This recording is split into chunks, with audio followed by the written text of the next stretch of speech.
De quel Cameroun hériteront les générations futures au cours des années qui viennent?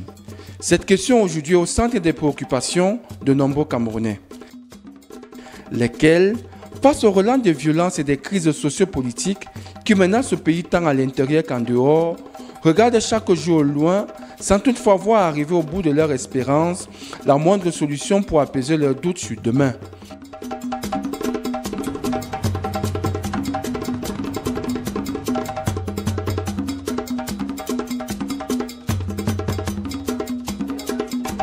Une situation quasi inquiétante, par devant laquelle chefs traditionnels et hommes lourds du peuple Ekang ont pris position en organisant le 22 septembre 2023 un rituel d'apaisement après 9 jours de jeûne et d'abstinences diverses appelé Esienam, ici même en Bankomo.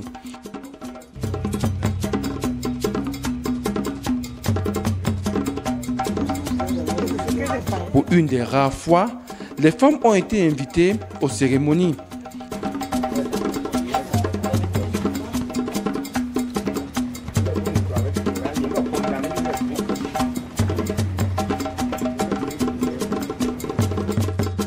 Nous ne sommes pas habitués à partir en brousse avec les femmes, mais quand nous allons avec les femmes, nous ne savons pas comment elles ont marché et là où elles ont dormi. Nous sommes obligés de les mettre à l'abri parce qu'il y a beaucoup de choses qui sont sur le chemin. Là, les hommes ont passé 9 jours sans dormir, sans se laver, sans se brosser les dents, voire même sans manger.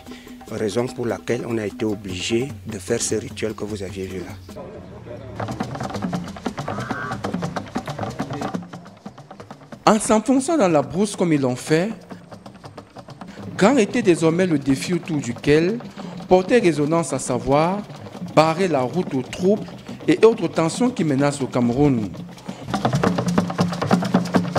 Pour cela donc, tout ou presque a été mis à contribution ici, dans cette forêt, érigée pour la circonstance en un lieu de pénitence, de prière et de sacralité, où toute fusion entre vivants et morts est possible, en liaison avec la résonance de ce chant patriotique Ekang, exécuté ici dans la pure tradition du peuple Ekang.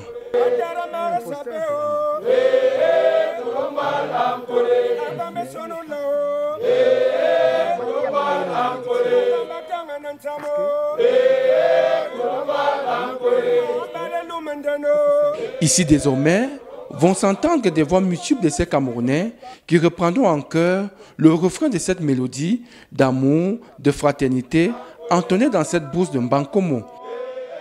J'ai prié les ancêtres, j'ai prié Dieu Tout-Puissant pour que tout Camerounais, quelle que soit la nature de sa fâcherie, quelle que soit la nature de ses problèmes, s'il a des problèmes avec son frère, qu'il revienne sur les bons sentiments. L'arbre à palabre est l'élément catalyseur de l'homme africain, de notre culture.